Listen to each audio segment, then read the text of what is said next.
Can't hear you. Can't hear you.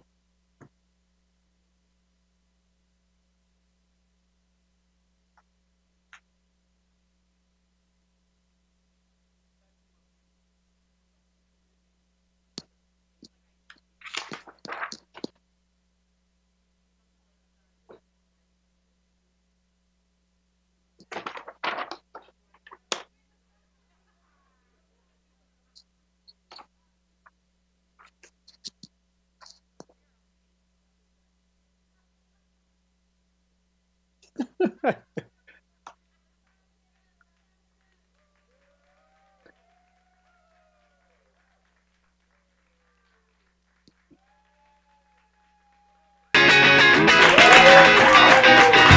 right. Welcome everybody to Democrats Live. This is the Democratic Party's live radio, a video broadcast that we do, our live stream. And we want to thank you for joining us tonight. We are going to be talking about open enrollment. And we have with us Lodes, co-founder of Get America Covered. We also have the Democratic National Committee Associate Chair, Jaime Harrison. Jaime Harrison, everybody. Well, Lori. Yes, sir. We got to get some folks covered. We have to get people covered right now. Kick it off. What do we need to do? Well, there's not much time. We only have about 2 weeks. The end of open enrollment is December 15th for those states with who use healthcare.gov. So that's 39 states. So the majority of people in this country, if you live in South Carolina, like Jaime does, or Florida or Texas, you have to sign up by December 15th. The big thing is to know is that most people qualify for financial help. Yeah. So it brings down your monthly premiums. And there's still a penalty for not having, if you don't have coverage next year.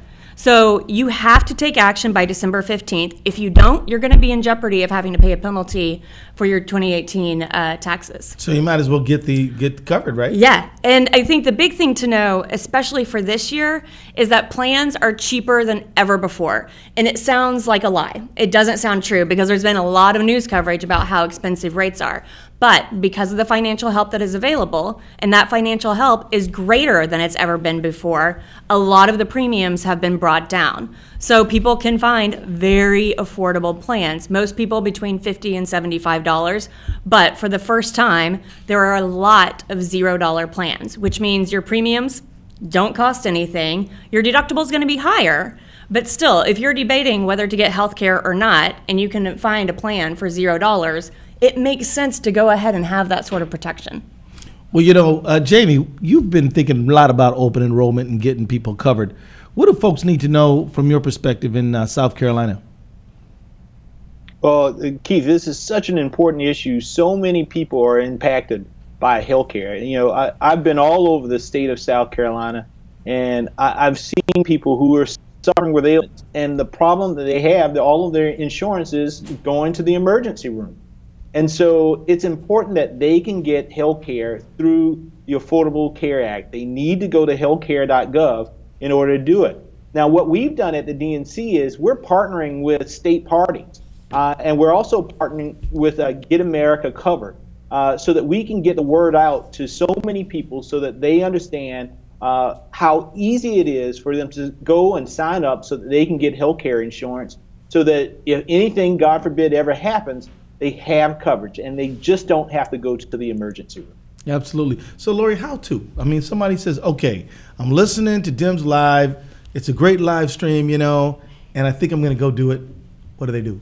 Go to healthcare.gov. So what you'll do, you'll sign on, you'll need to create a login. So you'll have your email address and you'll create a simple login. You'll answer a few questions to make sure it's you, and then you'll fill out the application. This process will only take you about 10 minutes. The big thing then, and then you'll find out how much you actually qualify for. If you qualify for financial help, 8 out of 10 people will. And then you pick your plan. Now that's the part that, you know, you need to spend some time with. You need to figure out what your health needs are, what plan really makes sense for your health needs, but also your budget needs. And then you pick your plan. This can be, you know, healthcare is complicated. And so a lot of times, contrary to what some people thought. what some people might have thought. And so, but the thing to know though is that help is available. You can call 1-800-318-2596. That's the call center that has free expert help available 24 hours a day to get the help you need. Or if you want in-person assistance, there are people in every state across the country who will sit down with you and help you in person figure out what plan actually makes the most sense. And you can go to localhelp.healthcare.gov to find out. You enter your zip code and you'll find out where the local help is available. Well, things are a little different this time around, aren't they? I mean, last year, this time, we talked about open enrollment. I think we had a president who wanted to openly enroll people. Things are quite a little bit different nowadays. Can we talk about what it's like to try to do open enrollment without an advertising budget? And what does it mean that the Trump administration's not really helping to get people covered? It's tough. It's why we actually started Get America Covered, because we realized that if there wasn't going to be the outreach, if there wasn't going to be the advertising, if there wasn't going to be the basic work done to make sure that people signed up, that they got the information they needed to be able to sign up, then we needed everybody to join us to step up and try to fill that gap. The problem is they cut the advertising budget by 90%. That means they're spending $0 on television advertising, and television advertising is the #1 driver for enrollment. So we don't know the real impact yet of what that's going to be, right? Advertising works at the very end. So we're gonna see this coming out more in the next couple of weeks, and it's really why we need everybody's help, because you might have health insurance. I have health insurance, you have health insurance through our employers, but a lot of people know people who don't have health insurance, your family, your friends. Mm-hmm. And so you need to talk to your friends, talk to your family about health insurance and making sure that they know that they have to at least go and shop, at least go and find out what your options are before just writing it off. This shouldn't be about politics. It should really just about making sure you stay healthy. Well, it shouldn't be about politics, but Jaime, has this become somewhat of a political thing as we see the Trump administration not want to put the money into the advertising budget? It's really political, Keith. The problem that we have here is, as Lori said, they've slashed the budget 90%. They've also ended programs working with community and state partners, where people in the community that have ties to those who need health care can go out and advocate and ensure that they have all the information to sign up for these healthcare programs. And it's really, really sad for a party that loves to claim that they're fighting for people and that they believe in life and all of these other things. It's awful to see that they are preventing people from getting things that could save their lives. Healthcare is necessary in this country. There's so many people, particularly I know in the South, who struggle with diabetes, who struggle with the cancer and so many other issues, breathing issues, and yet they can't trust that their representatives are fighting for them to get health care. And as a result of this, you're seeing rural hospitals close all across this country. Since 2010, 80 rural hospitals have closed in this country. And the majority of them are in states where the governors have been standing in the door and basically said no to Medicaid expansion. Oh, yeah. Places like Texas. Texas has 10 rural hospitals that have closed since 2010. And that's life and death, because a rural hospital is the lifeblood of a community. Sure. And if it's going to, if your blood sugar drops or if you're having a baby like Gloria is, if any of those things happen, and it takes 30, 40 minutes for you to get to the hospital, that could be life or death. And it's sad to see that a party like the Republican Party is standing in the door, preventing this from taking place. Well, whether you are a Democrat or a Republican, a Green or an Independent or not into politics, if you get coverage, you will get some health care, which is a good thing, right? So Lori, in terms of getting folks enrolled, could you just talk a little bit about why it is important to have a really big effort, particularly as we get closer to December 15th? I mean, is it the case that the folks who need it and get it early, and folks who also need it but may not be as plugged in, might need a little bit more persuasion. Why is it important that we really put the big shoulder into it as we get a little closer to December 15th? You're absolutely right. The problem is that most people don't know that this is even happening, right? This is still a new program. Medicare has been around for 50 plus years. Sure. We still advertise, we still do open enrollment events because people need those reminders. They need to think about, it's just not something that that's top of mind every day for folks. And that's why we really need to make sure that people have the facts. And this year, more than any past year, there's a lot of confusion. There's been a repeal fight going on for the past, year. A lot of people think that, hey, was healthcare repealed? Right. Right? And people think, oh, I can't afford it. It's so expensive. The rates have gone through the roof. I heard that yeah. And so there's a lot of misinformation. There's a lot of confusion.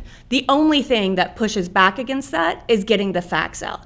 People need to know when it starts and when it ends. 9 out of 10 people, actually more than that, don't know that open enrollment is happening and that it ends on December 15th. So we need to make sure that people get the information. The other thing that's so important to know, to your point, is that the young people, the healthy people, they don't sign up until the very end. Right? They put it off because they don't necessarily need health care. They're not thinking about it. They're not sick now. They're not sick now. And it's something if, their mom asks them, they're like, yeah, I need to do that. But they've got other things going on and they're going to wait. Much like taxes, people wait until the deadline to file their taxes. Healthcare is the same way. Deadlines are important. So young and healthy people aren't really going to start thinking about it until right about now or in the next couple of weeks. So this is the time that we need everybody to get involved and to get the facts out. So, Jaime, before we go to the questions, what do people need to do to really, really help their friends get the information they need? I mean, what are you calling for folks to do to get the word out? Well, I think Get America Covered has some amazing information that people can go to their website. So if you're a church leader or a community leader or you work in a school or a college, you can go to getamericacovered.com and get community flyers and posters and information that you can share with your friends. It's really, really important that you do that so that we get as many people as possible covered with healthcare insurance. And then once you understand the information that you need, you send everybody to healthcare.gov so that they can actually sign up for the policy. It's really, really important, though, that we reach out to as many of our friends, and we know that we have a number of friends who say, well, I don't need healthcare and what have you. Well, it's no need for them to sign up to get the penalty when there are healthcare policies that are even less expensive than the penalty is. So go sign up, get coverage. Make sure that, make your mama and your grandmama and everybody else happy to know that you have health care insurance if something happens to you. Get covered. So, Jaime and Lori, what can people do right now to help folks who are watching and who might be listening to us get covered? What are you saying folks need to get after right now? So I think one, talk to your friends and family. Everybody nowadays has a social media account. Most people have social media accounts. Like Jaime said, we have, and slight correction, it's getamericacovered.org. But we have a lot of resources there. There are graphics that you can tweet out. There's all of the information you need to really get the facts out. That's what we have to be doing right now.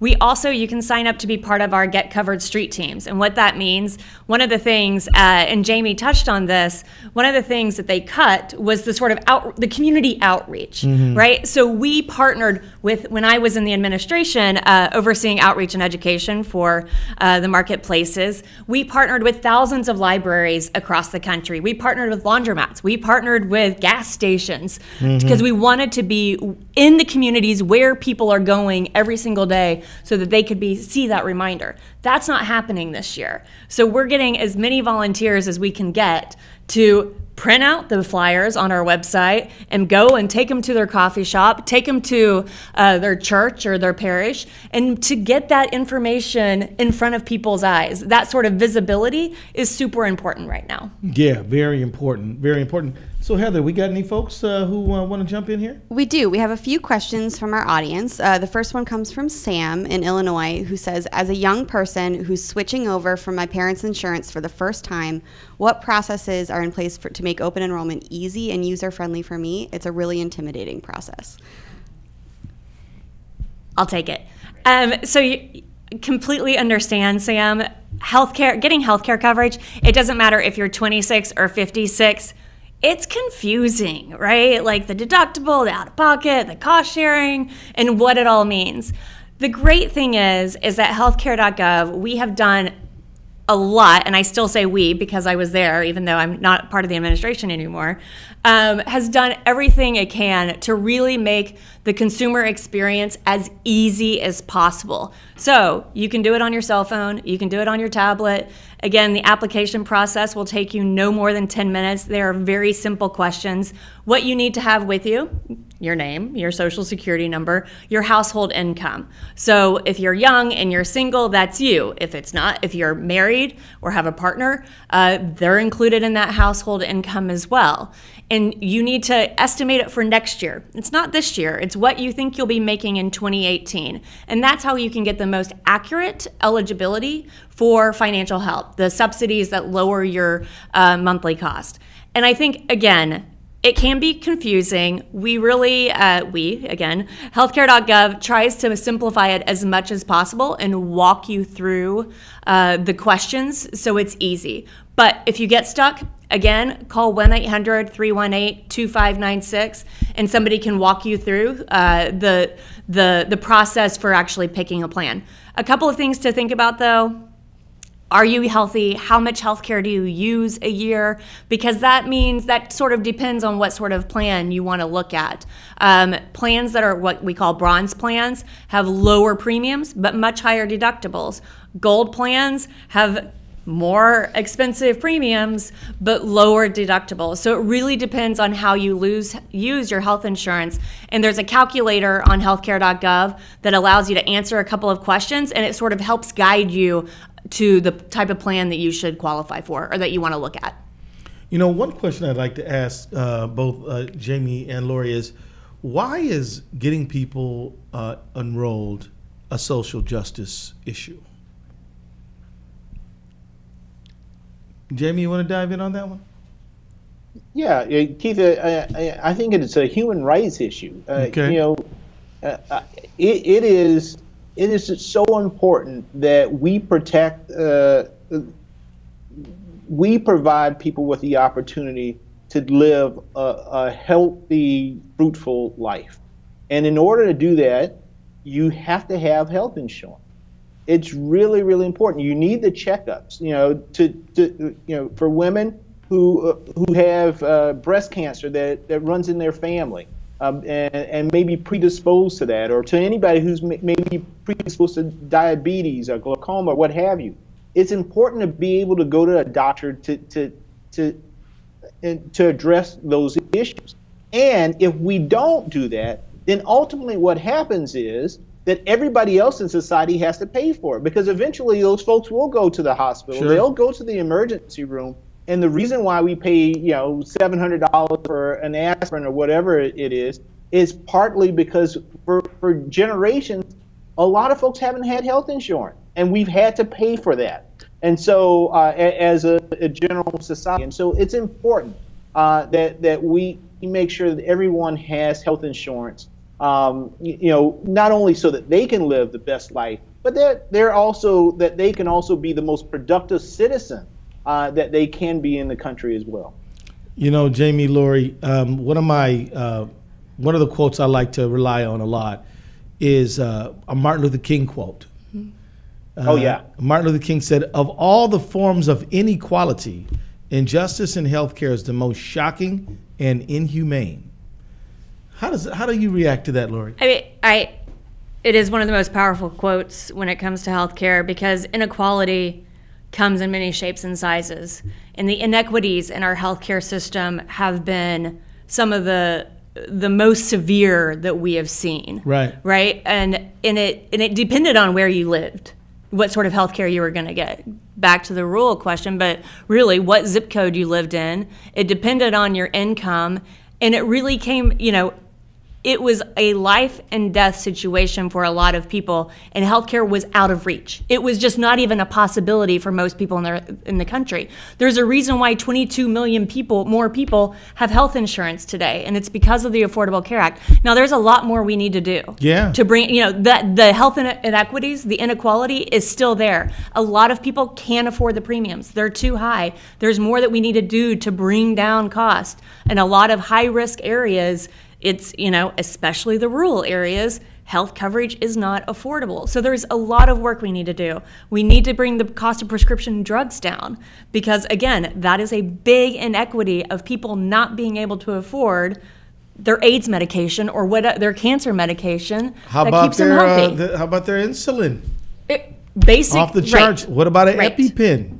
Trying to get EpiPen. It can cost you $8,000 to get a dosage of cancer treatment. Chemotherapy. That's right. Thank you. Chemotherapy. But I wanted to just say that the Affordable Care Act helped us lower the gaps in the racial healthcare disparities, but also gender. As we all know, being female was a pre-existing condition.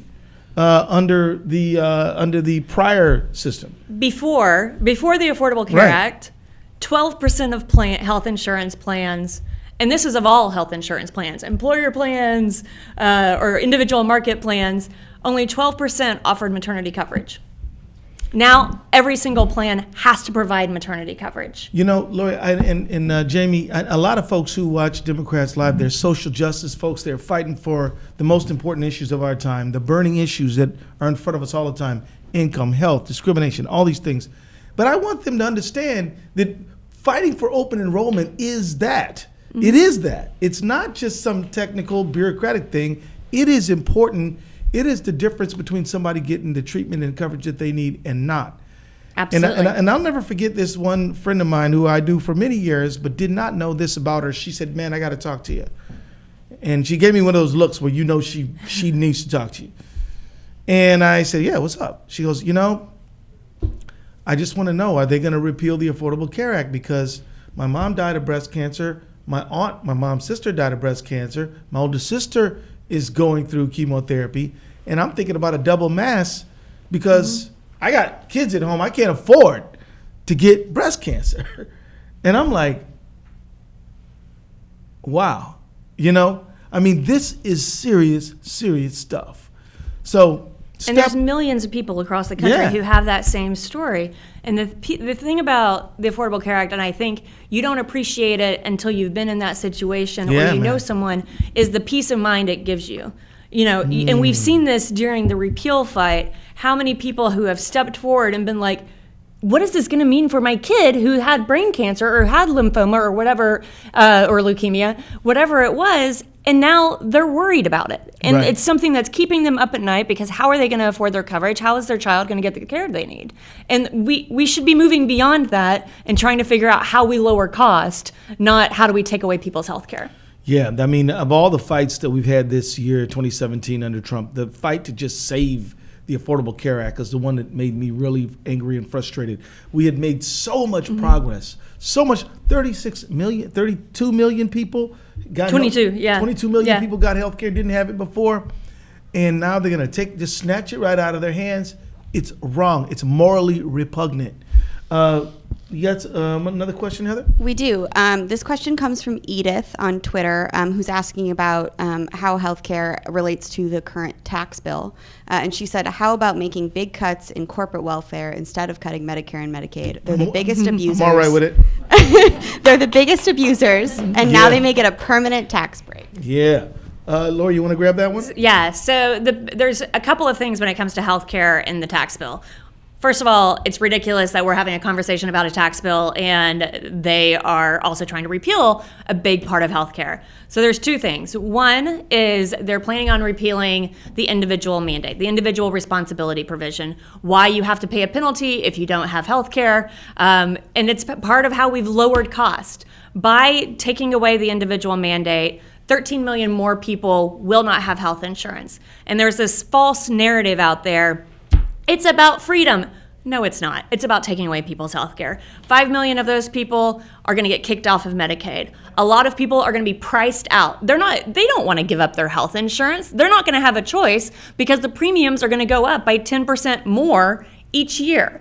And so, the idea that we should be talking about taking away people's health care when we should be talking about how to reform people's taxes and not necessarily give all of it to the wealthiest, is the first thing it does. The second thing is because of how it's constructed, it's going to take out $25 billion from Medicare every year. That is a real thing. That is going to impact people's care. $25 billion a year is real money, and that has real lives connected to it. And I think it's easy to talk about this and how they're thinking about it. It's like, well, we need this money to be able to give tax cuts to the wealthiest and the corporations. But at the end of the day, these are people's lives. And that's what's getting left out of this conversation is just the human toll that these policy changes are going to have. Well, I think Jaime touched on it a little while ago. If you get rid of the individual mandate, what that means is that the pool of people who are in the group that lowers the risk gets sicker. You get people who are selected in who are sicker, and you get people who are healthier selecting out of it, and that means that the smaller group that is sicker is more expensive to cover. So you take out the individual mandate, what you're basically doing is making it more expensive and more limited for everyone else who stays in. You're creating a segregated system, and there's going to be, sick people over here with fewer choices, right? Health insurers are going to leave. They don't want to just cover sick people, right? That's not a good business plan for them. They need to have young and healthy people. They need to have a really good, vibrant, strong pool. And instead, what's happening is they're focusing on how do we make the pool as sick as possible. Well, Jaime, who was spent many years on the Hill himself, I mean, one of the amazing things is that under the proposal that the Republicans were making to the Affordable Care Act, they actually had a penalty for being uninsured too. But the money went to the insurance company, whereas at least now the penalty goes to, into the general fund to help the public interest. They said if you were uninsured during a certain amount of time to get insurance, it would cost you an exorbitant amount of money. Right. And now, so they really weren't ever getting rid of the individual mandate. They were gonna dock you if you want to get health care, but the way they were doing it is the way that the money would go to the insurance company. Yeah. And Keith, I want to add, if the Republicans are able to pass this individual mandate, we already know that they did not reauthorize the CHIP program, which is health insurance for children. We also know that if they take this money out of Medicare, that it's going to, so you got the most vulnerable on one side, children. On the other side, you have seniors who need Medicare. And if they take this money out of Medicare and then crater the Affordable Care Act, it will be mass chaos in our healthcare system over the course of the next few years. And a lot of good, hardworking people who work hard all of their lives are going to suffer as a result of it. And again, this is not just playing politics. This is about life and death for American people. And I can't understand the rationale behind why good people would want to do this. Well, if you are a social justice advocate, if you believe in equality for all people, if you believe that all people should need to have health care, you need to sign up and help Lori, Lodes, and Jaime Harrison get people into open enrollment. Is that right? What do you guys think? Yes. This is important work. I think we got time for a couple of more, Heather. We do. We have time for one more question. This question comes from Taha on Twitter, who says, "What's the best way to encourage my friends and extended family to get covered, especially those who think they don't need insurance right now, given the misconceptions about the ACA pushed by the GOP?" What do you think, Jaime? You got that cousin who thinks he's never ever going to get sick, but he needs it. So what do you tell that guy? you take them to the emergency room on a Saturday night. and I'm being very serious. You know, my wife, something happened, and she was feeling really, really ill, and that her doctor, something was wrong. We couldn't go directly to her doctor, so I took her to the emergency room. And Keith, it was one of the saddest things that I've seen in a very, very, very long time. You know, the number of people who had things that, had they had a normal doctor that they could go to and check out, they wouldn't have to be sitting there in the emergency room. And it's important that we make sure that folks have health care, because the preemptive stuff is what's really, really important in terms of health insurance. Being able to detect whether or not you're pre-diabetic or approaching diabetes, so that you don't get amputations. That's where my grandfather was. My grandfather ended up having to lose part of his leg and toes off of another foot. And that was partly because he, for his entire life, he worked and worked and worked 50, 60-hour days, but didn't have health insurance. And so we need to make sure that folks who work so hard just to live the American dream and provide for their families, have the ability to be healthy. And you know, in order to do that, they have to have health care. All right. Well said. Well said. Lori, I think you're going to take us out of here today. What do we need to leave people with? What do they need to know? When's this thing wrap up? And what's the final message? You have to take action by December 15th. That is the final deadline for health coverage at healthcare.gov. If you live in a state like California or New York, you have a little bit of extra time, but don't wait. Just go ahead and sign up now. The reality is accidents happen. People get sick.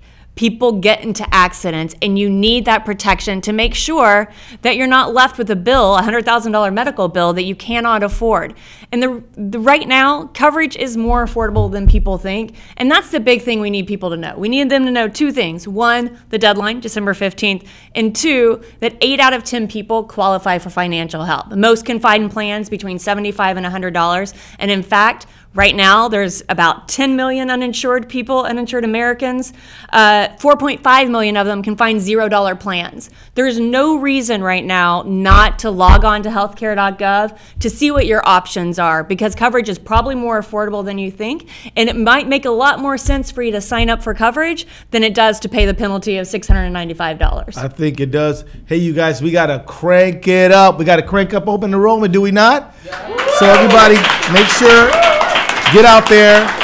Get that friend of yours who's not enrolled by December 15th. This has been another episode of Democrats Live. Tune in next week. We'll see you soon. Thank you very much.